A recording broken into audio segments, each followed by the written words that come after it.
Comme beaucoup d'autres agriculteurs, les Meldum se mettent alors à faire de la vente dans leurs propres fermes et sur les marchés locaux. Ils se réapproprient ainsi les marges prises par les intermédiaires et vendent tous leurs légumes, du plus petit au plus grand, sans discrimination par le calibrage. Un gain non seulement économique, mais aussi social. Ils retrouvent depuis une motivation jadis oubliée. Et c'est beaucoup plus motivant de cultiver pour un consommateur qu'on connaît, avec qui on a des échanges sympathiques, que pour une grande surface qui est toujours en train de mettre la pression parce que c'était pas assez bien, parce qu'ils voulaient baisser les prix, etc., etc. Donc là, c'était un groupe d'indépendants qui avons jeté le système, chacun de notre côté sans nous consulter, mais en disant ben non, comme ça on veut plus.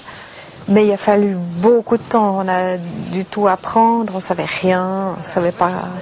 C'était pas notre tradition dans la ferme de faire la vente directe, donc déjà de quoi on met les légumes, comment on présente les prix, aussi de cultiver moins grande quantité mais une plus large palette de produits, ça c'était aussi un apprentissage à faire.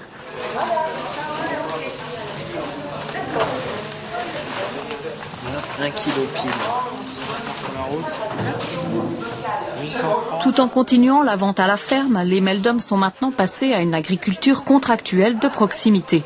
Le pas n'a pas été franchi sans émotion. Martine Meldum se souvient de sa première rencontre avec un groupe de consommateurs qu'il avait contacté pour discuter de la création d'un projet d'agriculture contractuelle à Lausanne. Et tout d'un coup, très rapidement, je me sentais vraiment pas à l'aise du tout. Mais pas à l'aise du tout. Je me disais, mais qu'est-ce qui se passe? Et bon, je les entendais expliquer. On attendait que de moi que je donne un petit peu mon avis. Mais je n'arrivais pas à donner un avis. J'étais complètement paumée. Et comme si j'avais perdu le nord, sans comprendre ce qui m'arrivait. Et tout à coup, ça m'a fait tilt. Mais c'était invraisemblable parce que les propos de ces consommateurs, c'est des jeunes, hein. Ils parlaient d'agriculture de proximité, qui voulaient des produits de notre région. Ils voulaient absolument payer le juste prix aux produits pour permettre à ces exploitations d'avoir un vrai revenu. Mais c'était complètement le monde à l'envers. Pour moi, c'était le monde à l'envers. Et il m'a fallu 1 heure pour remettre mon horloge interne dans le bon sens et pouvoir comprendre ce qui m'arrivait, c'est que le monde avait changé. Pour moi, c'était le monde avait changé. Maintenant, on va pouvoir construire. Et ça, c'était un sentiment mais invraisemblable.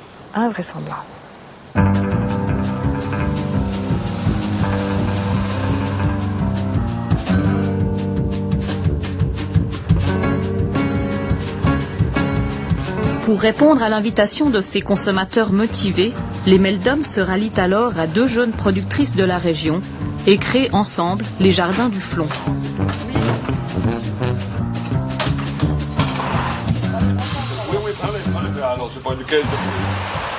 Il n'y avait pas vraiment de raison qu'on se lance là-dedans, si ce n'est par idéal. Par contre, elle ne pouvait pas démarrer sans nous. Donc, on est partis les 3 parce qu'on partait, on avait déjà la même idéologie, le même état d'esprit. Ce qui est aussi intéressant, c'est de pouvoir se mettre ensemble autour de la table et se dire, bon ben là, on a tous le même problème, comment vous voyez les choses? C'est toujours cette impression de pouvoir avancer beaucoup plus vite. Moi, quand je vois par rapport au début de la vente directe, comme on a galéré tout seul de notre coin pour trouver chaque solution plus ou moins bonne, et là, comment on avance vite parce qu'on est plusieurs.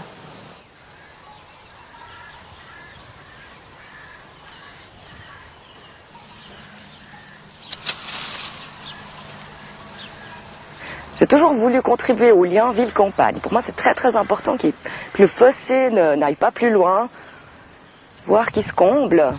Mais nous, ça nous permet aussi de se diversifier, de ne pas faire tout le temps la même chose, d'avoir plusieurs activités, de passer l'une à l'autre. C'est peut-être plus compliqué pour l'organisation, oui, mais c'est plus enrichissant. C'est pas mettre non plus ses œufs dans le même panier pour moi. Ben voilà, un peu les fleurs, un peu les pommes de terre, un peu le jardin du Flon. Puis en fait, tout tout se regroupe quand même, avoir le contact direct avec le consommateur, c'est ça. En voiture.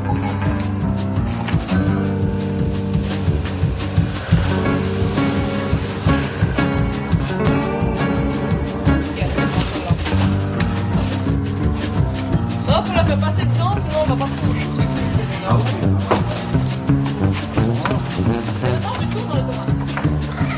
En plus des légumes, Dominique pense écouler aussi peu à peu sa production de viande de veau et de porc au jardin du Flon, plutôt que de la livrer au supermarché. Mais pour l'instant, elle se concentre sur le maraîchage. Alors au début, j'avais déjà construit un tunnel, tout au début pour la maraîchère, pour faire des tomates. Et puis quand on a commencé les jardins du Flon, elle était plus assez grande. Donc les jardins du Flon nous ont prêté l'argent, nous ont avancé l'argent pour pouvoir reconstruire un deuxième tunnel qui est 2 fois plus grand que celui-là. Et où j'ai pu justement faire les tomates, les poivrons et les aubergines pour eux.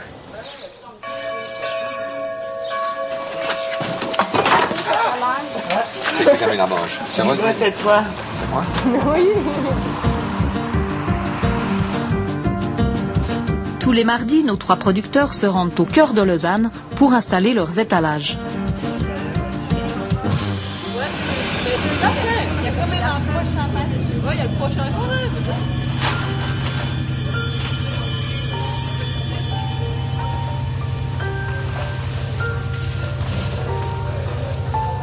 Au jardin du Flon, ce sont les membres de l'association qui viennent chaque semaine constituer eux-mêmes leur panier de légumes en suivant les quantités allouées pour une petite part ou pour une grande part.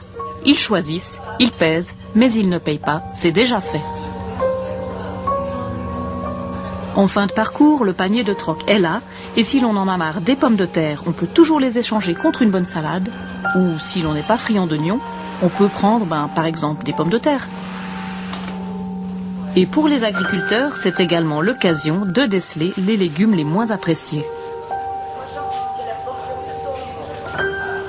Ici, on échange aussi les bonnes recettes et discute du roulement de l'association. Et puis tous les problèmes de promotion ou de gestion. Alors là, on a un potentiel de 200 familles ou 200 couples qui peuvent nous apporter des réponses si on appelle. Le producteur, il peut partager beaucoup de choses en général qu'on n'aime pas faire, c'est-à-dire la gestion, la promotion, enfin tout ce qui est papier, c'est pas vraiment notre boulot. Notre boulot à nous, c'est de cultiver et puis de mettre en valeur ces produits.